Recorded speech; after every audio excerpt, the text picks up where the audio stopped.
Oi, gente. Boa tarde, ótima tarde.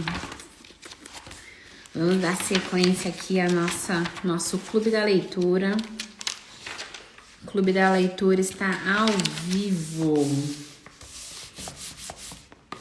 Vamos fazer a leitura hoje do capítulo 1. Bem-vindas, boa tarde. Nosso Clube da Leitura está de volta. Ontem foi um dia muito corrido. Eu me comprometi a fazer, mas não dei conta. Meus pais estavam aqui e eu fiquei dando atenção para eles. Boa tarde, Bia. Oi, Ana. Deixa eu mandar aqui essa live para o pessoal já ver que eu já estou ao vivo.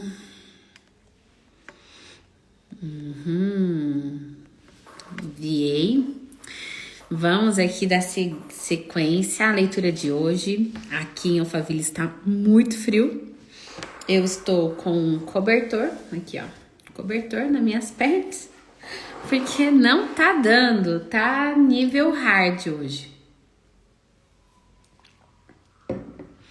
E o nosso livro, nós estamos fazendo a leitura agora do Poder da Esposa que Ora. Se você que está assistindo aqui por algum motivo não está no nosso grupo de WhatsApp, lá é onde eu compartilho os links depois para que você possa assistir novamente. A live não fica gravada aqui no meu Instagram, tá? Só no meu canal. E às vezes alguma coisa que você goste, queira compartilhar com uma amiga, alguém que precisa ouvir essa palavra. Você vai lá, entra no link, compartilha com ela. Então já se inscreva, já entra no canal para você acompanhar e também no grupo de WhatsApp. Então, capítulo 1, a sua esposa. Capítulo 1 do livro O Poder da Esposa que Ora. Lembra, nós estamos aqui no Clube da Leitura. A parte difícil para a esposa que ora, além do sacrifício do tempo, é manter um coração puro. Já até consegui imaginar por quê. Ele deve estar limpo diante de Deus para que você possa ver os bons resultados. É por isso que, antes de orar pelo marido, deve-se começar a orar por você, esposa. Se você sentir ressentimento, se você se sentir irada, incapaz de perdoar ou tiver uma atitude ímpia, maldosa, mesmo que haja uma boa razão para isso, você vai ter dificuldade de ter as respostas das suas orações. Mas eu adoro esses advérbios de condicional. Se você entregar esses sentimentos para Deus com sinceridade, então olha, se entregar para Deus, mas é com sinceridade de coração, e depois você for orar, não há nada que possa mudar mais radicalmente um casamento. Então, será que tem alguém aqui que gostaria que o seu casamento estivesse num novo nível, numa outra fase? Ou ainda, será que alguém aqui, mesmo que ainda não esteja casado, deseja casar com alguém que o casamento vai ser algo assim estratosférico? Um relacionamento, uma intimidade, um afeto, parceria. Pois é.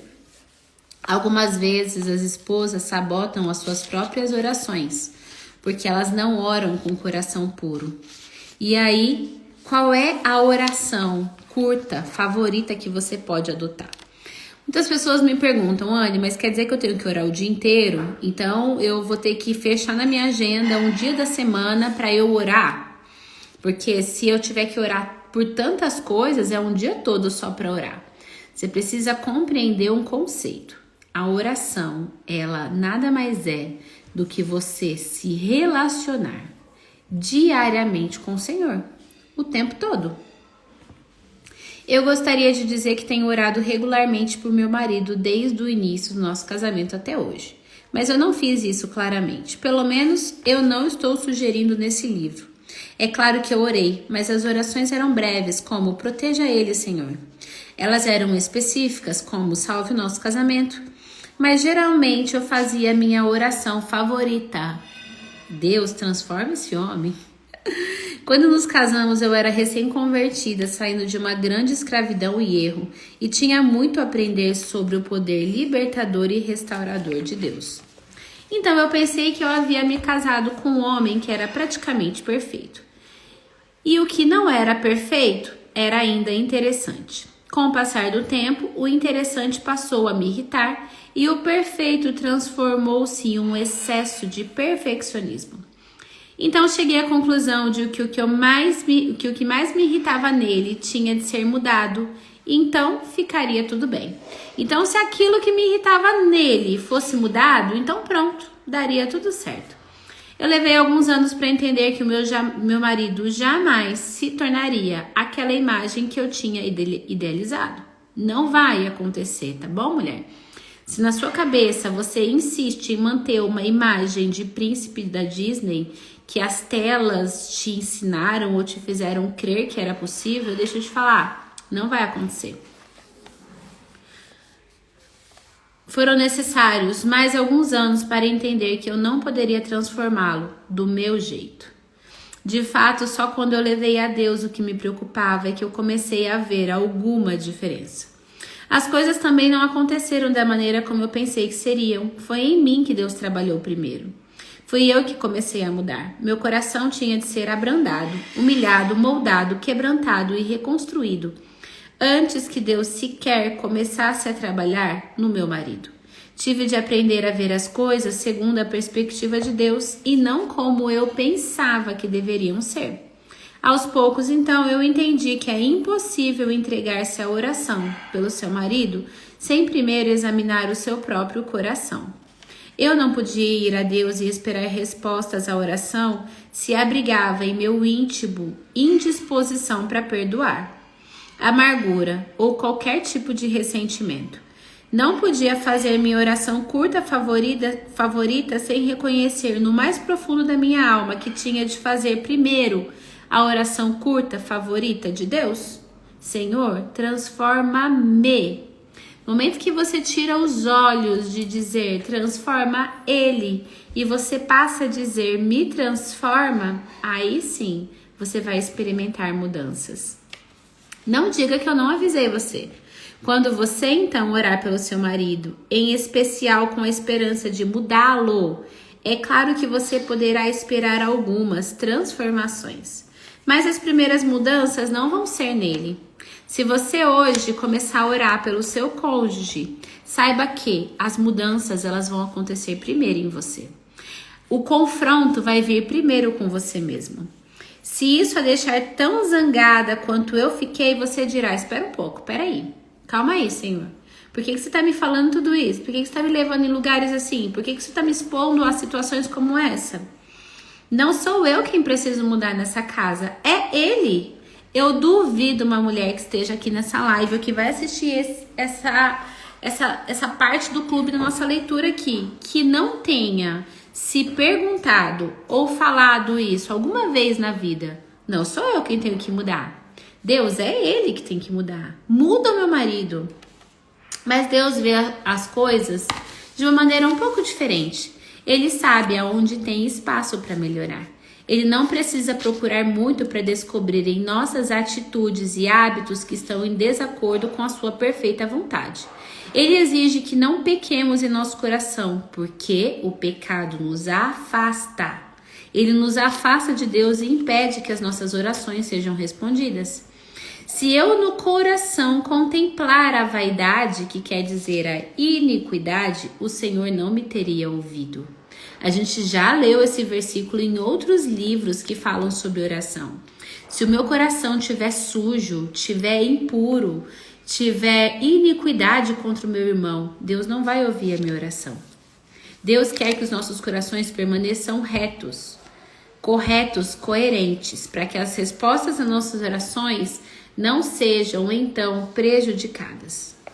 Essa exigência é especialmente difícil quando você sente que o seu marido pecou contra você, quando você sente que o seu parceiro foi grosseiro, desrespeitoso, indiferente, foi irresponsável com seu casamento, teve infidelidade com você, te abandonou, foi cruel ou até mesmo praticou abuso contra você. Mas Deus considera os pecados de falta de perdão, ira, ódio, autopiedade, desamor, vingança, tão ruins quanto qualquer outros. Não pense que o fato de você olhar para o seu esposo que foi infiel no seu casamento, Deus vai olhar para isso como um pecado maior do que você sentir raiva dele. Aí você pode pensar, não faz sentido, Anne, ser infiel é muito maior do que sentir raiva. É isso que está sendo explicado aqui. Para Deus, o pecado nos afasta dele, e isso é o suficiente. Pecar uns contra os outros é suficiente para nos afastar de Deus. Então para de olhar para o outro e apontar para o outro e dizer, ele fez isso com o nosso casamento. Ela quem fez isso contra o nosso casamento. E passe a olhar para o único possível, o único elemento possível de mudança no seu casamento é você mesmo. No seu relacionamento é você mesmo. Então para de olhar e apontar para o outro e começa a se perguntar, quais são as ações que eu hoje, como pessoa, não é como esposa, mas é como pessoa, posso fazer diferente? Qual é o sentimento diferente que eu posso ter pelo meu parceiro ou pela minha parceira que eu ainda não aprendi a ter? Confesse para Deus as faltas e peça que Ele tire de você tudo que não vem dele. Um dos maiores presentes que você pode dar para o seu marido é a sua integridade. A ferramenta mais eficaz para transformá-lo pode ser a sua própria transformação. Não se preocupe, eu também lutei contra isso. De fato, toda vez que meu marido e eu chegamos a um impasse, Deus e eu conversamos mais ou menos assim. E aqui ela coloca uma narrativa de uma conversa. Está vendo como ele é, Senhor? Você está vendo como você é? Deus me responde. Senhor, está dizendo que há coisas que gostaria de mudar em mim? Muitas coisas. Você está pronto para ouvi-las? Eu acho que sim. Diga-me quando você realmente estiver pronta. Ué, porque eu, Senhor, é Ele que precisa mudar. O ponto, filha, não é quem precisa mudar. O ponto é quem está disposto a mudar. Mas Deus, isso não é justo. Eu nunca disse que a vida é justa, filha. Mas sim que eu sou justo. Mas alguém tem que estar disposto a mudar, filha. Mas o que é mais importante para você? Ter razão ou preservar o seu casamento? Muito importante. As outras opções são inaceitáveis. Eu já apresentei o meu caso. Vamos começar mudando você. Ajude-me a tomar a atitude certa sobre isso, Senhor. Filha, não vou te ajudar. Isso cabe a você. Tenho de orar então pelo meu marido, mesmo que ele não esteja orando por mim? É isso mesmo, filha. Mas isso não é... está bem, eu lembro. A vida não é justa, eu sei. Desisto, pode continuar. Eu sei que isso vai doer. Pode transformar-me, Senhor. Doloroso? Sim, com certeza. Imagine se essa conversa fosse sua com Deus. Imagine se você dando todas as justificativas e motivos plausíveis, razoáveis, para convencer Deus. Olha só, você querendo convencer Deus de que ele deve primeiro mudar o seu marido, ao invés de primeiro mudar você. Especialmente quando você está convencida de que a outra pessoa precisa de mais mudanças do que você. Mas esse tipo de sofrimento leva à vida. A outra alternativa é também dolorosa e seu final é a morte de um sonho, de uma relação, de um casamento e de uma família. Aqui você vai escolher qual é o dolorido que você vai viver. Você vai viver o dolorido tratando-se, resolvendo-se, se conhecendo melhor, ou você vai tratar o dolorido do encerramento de um casamento, de uma parceria, da união sua e do seu parceiro ou parceira.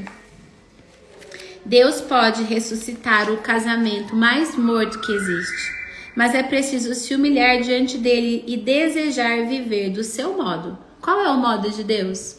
É com perdão, com bondade e com amor. Isso significa esquecer o passado e toda a mágoa que estiver associada a ele e estar disposta a perder a discussão a fim de ganhar a guerra. Enquanto você estiver focada em ganhar as discussões no seu casamento, o prêmio mais importante está sendo deixado de lado. Deus não exige que você se torne uma pessoa sem personalidade, sem sentimentos ou sem ideias próprias. Ou ser um saco de pancadas para os caprichos do seu marido. Deus não quer isso de você. De fato, mulher, se você estiver em qualquer situação de perigo físico ou emocional, sim, saia imediatamente dessa situação. Vá para um lugar seguro e peça ajuda. Você pode orar ali pelo seu marido para que ele receba o acolhimento necessário, mas Deus não te trouxe a essa terra para apanhar no corpo, nem na alma, nem no espírito. Submissão não é algo que se exija, mas deve ser prestado voluntariamente. Jesus disse: quem todavia perde a vida por mim, achá-la-á. Mas entregar a sua vida é algo que você faz deliberadamente e não algo que lhe é tirado à força. O que eu estou dizendo é que sua atitude deve ser: seja lá qual for a sua vontade, Deus, me mostre e eu vou fazer. Significa estar disposta a morrer por si mesmo e dizer: me transforme, Senhor. Algo surpreendente acontece em nosso coração quando nós oramos por outra pessoa. A inflexibilidade se desfaz. Sabe aquele momento em que você é o certo, o dono da razão? Os seus pensamentos são os melhores, as suas ideias são fantásticas. Você é tão rígido a ponto de não permitir ninguém mais trazer um ponto de compreensão ou de ideias, nada. Tudo é com base em você. Tornamo-nos capazes de superar as mágoas e perdoar. Acabamos até amando a pessoa por quem oramos. Isso é um ato milagroso. Isso acontece porque, quando oramos, nós entramos na presença do Rei do Universo e Ele nos enche com seu espírito de amor. Quando você ora, então, pelo seu marido, ou marido, quando você ora pela sua esposa, o amor de Deus por ele vai crescer no seu coração. Você vai entender quanto Deus ama aquela pessoa. Você vai entender o quanto os impedimentos que ele carrega na terra hoje são a ira do próprio Deus vivo. Quanto Deus se ira em perceber a maneira que essa pessoa tem te afastado, tem criado esse afastamento, para que você não tenha raiva nem rancor do seu parceiro, mas você passe a amá-lo com pleno coração, a plenos pulmões. Você irá descobrir também o amor por você, crescendo no coração dele, sem que ele saiba sequer que você está orando em favor dele. É por isso que a oração é a linguagem suprema do amor. Quando você toma tempo para orar pelo seu cônjuge, não para que ele seja transformado, mas para que ele se sinta amado, você está gerando uma energia de paz, harmonia e amor dentro da sua casa. Sabe, mulheres, muitas vezes as pessoas me procuram e falam assim: Anne, por que você verdadeiramente coloca flores na sua casa? Ou ainda, por que você investe em itens de decoração para colocar a sua mesa bonita? Ou se eu acredito de verdade que a mesa posta é capaz de transformar um lar? E eu vou te responder isso de uma maneira bem simples. Não é o item que você coloca na sua casa. Essa taça está sendo uma própria brincadeira interna da minha família. Meu filho, meu esposo adoram tomar suco nessa taça. É os novos amores aqui de casa. E quando eu me preocupo em manter a minha casa bonita, a minha casa arrumada, com itens, com coisas que realmente fazem sentido para minha família, eu estou transparecendo para eles o quanto o meu coração os ama. O quanto eu faço com capricho e com esmero para que eles se sentem à mesa. E aí a gente já entra naquela questão, né? Mas e aí, Anne, eu também trabalho. Mas, Anne, eu também tenho os meus afazeres. Mas, Anne, eu também chego cansado em casa depois de um dia de trabalho. Você acha mesmo justo eu ter que preparar tudo pro meu marido enquanto ele está sentado, rolando o dedo no WhatsApp, no Instagram ou em qualquer rede social? São perguntas que eu sempre recebo. E sabe, mulher, se você mudar a sua mentalidade, você nunca mais vai se sentir cansada em preparar comida para sua família.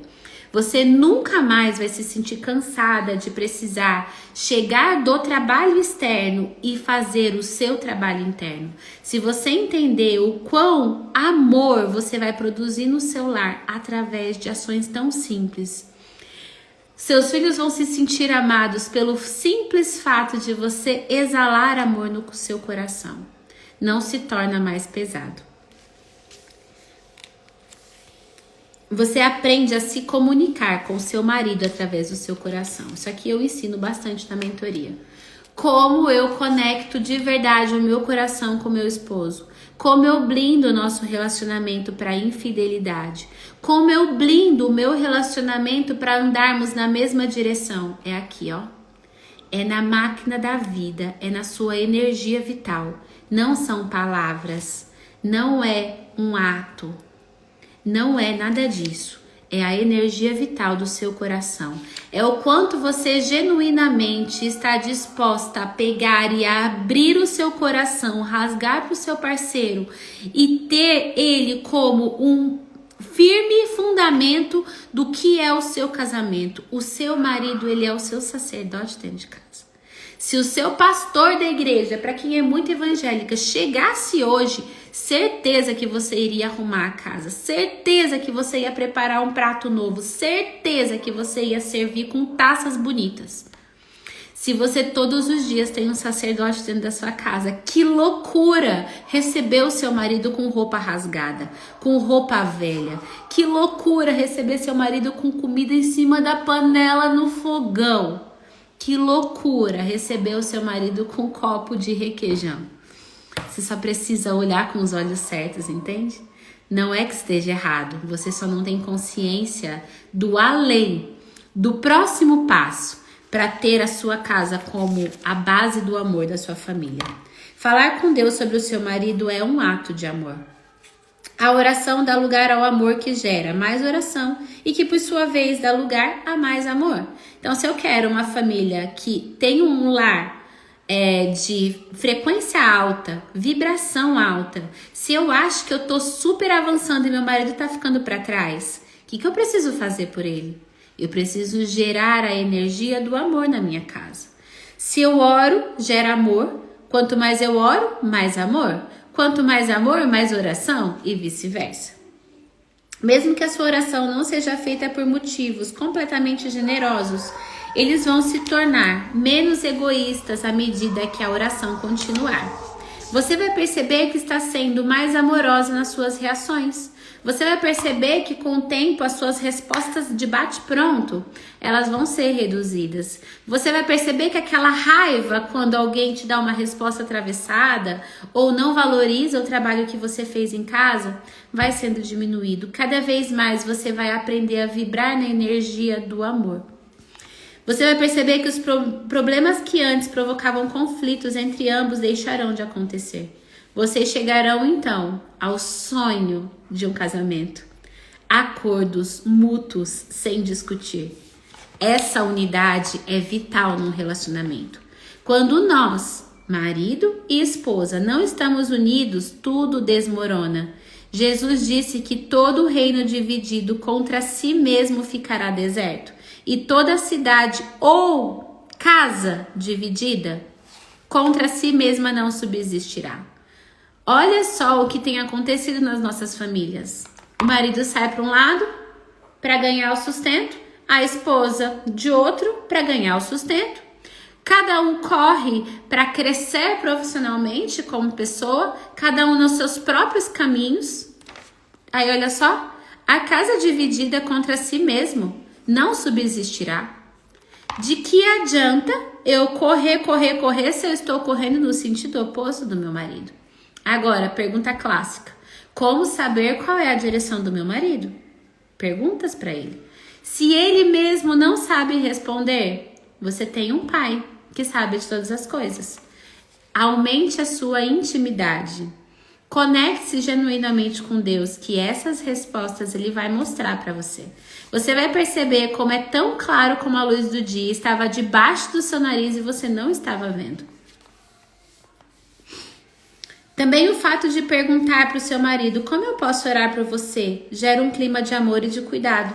Meu marido geralmente para e responde essa pergunta detalhadamente, quando poderia não dizer nada. Eu conheço até maridos incrédulos que respondem positivamente a essa pergunta das esposas. O ponto em tudo isso é que, como marido e mulher, não queremos seguir caminhos separados. Nós queremos caminhar pela mesma estrada. Mesmo quem está separado, na verdade, pode pensar, nós estamos correndo cada um atrás dos seus objetivos, mas é pelo nosso casamento. Porque o objetivo em si, o desejo do coração, é andar junto. Queremos ser companheiros profundamente compatíveis e sentir o amor que dura para toda a vida.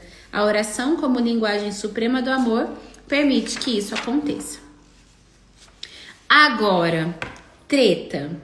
Pensa numa mulher falar uma coisa dessa pra mim, e eu já ouvi uma vez, mas eu não gosto mais do meu marido.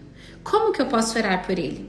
Você já ficou com tanta raiva por tanto tempo do seu companheiro ou companheira, que a última coisa que passa pela sua cabeça é que você gostaria de orar por ele? Pois é, a autora desse livro já ficou. Eu ainda não fiquei não, graças a Deus, espero permanecer desse jeito. Fé do Senhor Jesus. É difícil orar por alguém quando você está zangado ou ele a magoou. Mas é exatamente isso que Deus quer que nós façamos. Se Ele nos pede para orar até pelos nossos inimigos, quanto mais deveríamos estar orando pela pessoa com quem nos tornamos um e devemos amar. Não, para tudo. Você tem a orientação na Bíblia de orar até pelo seu inimigo. A pessoa que te fez aquele pior mal. Pensa alguém que até hoje, ano de 2024, fez o maior mal contra você. A Bíblia te diz, ore por essa pessoa, ok? Então, se você tem que orar pela pessoa que te fez maior mal, agora você tem um outro que em algum momento da sua vida você disse sim. Em algum momento da sua vida você escolheu para casar e dizer para o mundo inteiro que essa pessoa que você escolheu para se tornar um por toda a vida e eternidade. Você não acha mesmo que Deus diria para você orar também pelo seu parceiro? Essa palavra veio no meu coração e revelou algo lindo. Uau, Thaís! Que lindo, amém. Fico feliz.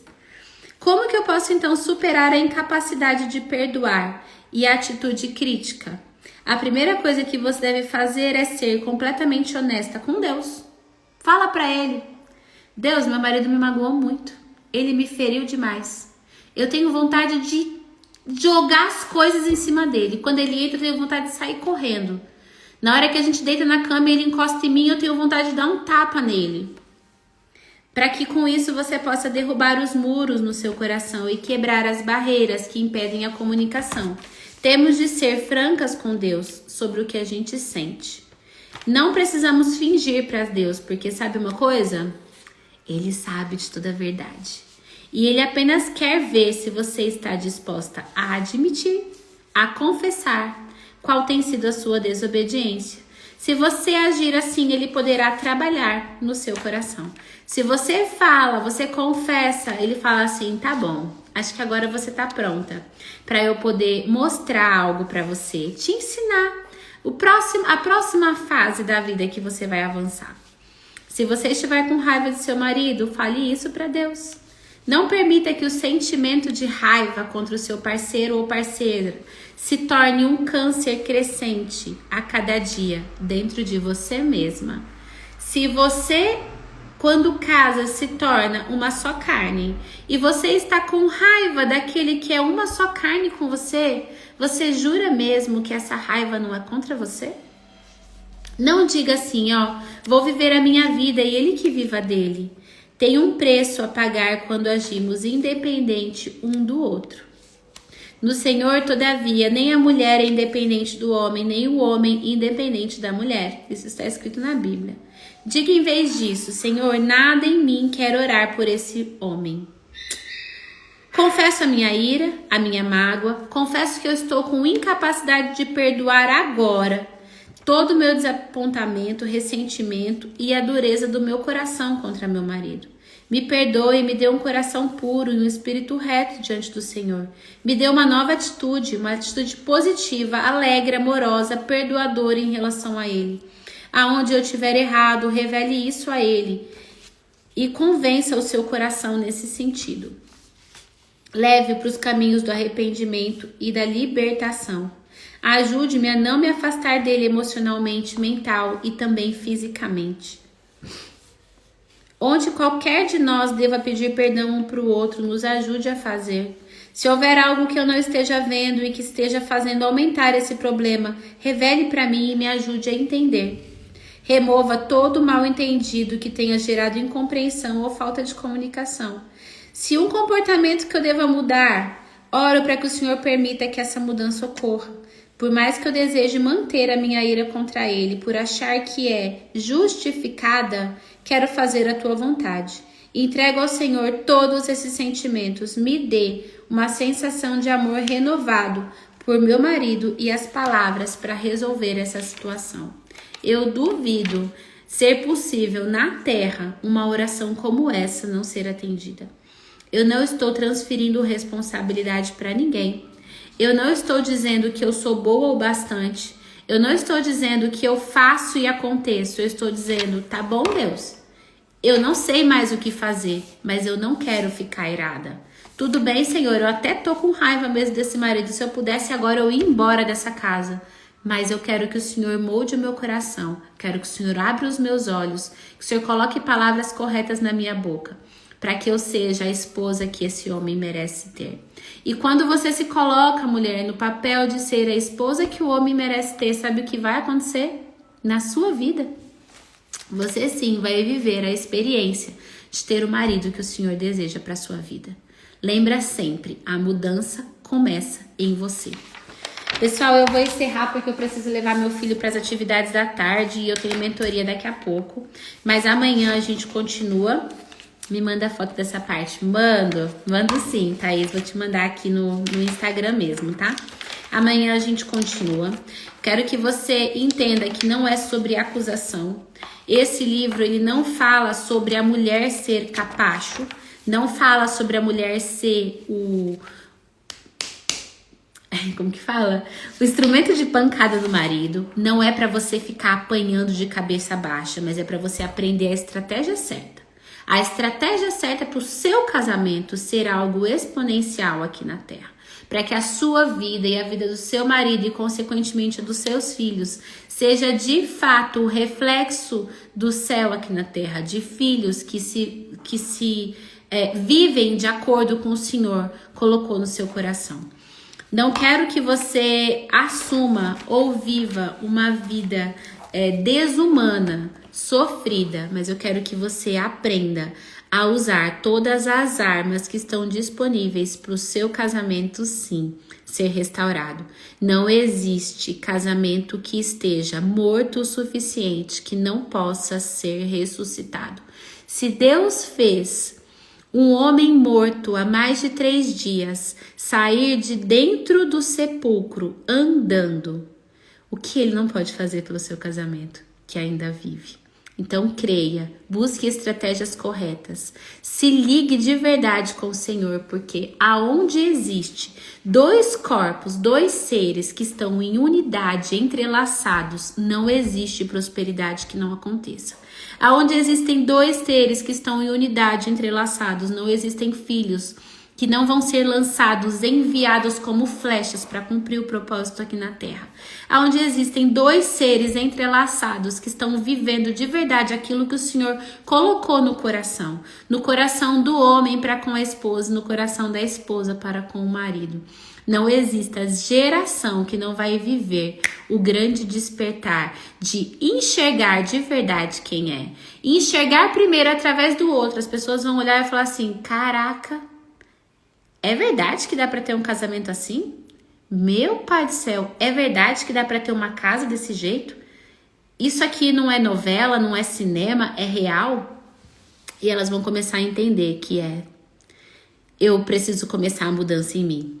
Foi isso que eu fiz, é isso que eu ensino e por isso eu escolhi ler esse livro com vocês no Clube da Leitura.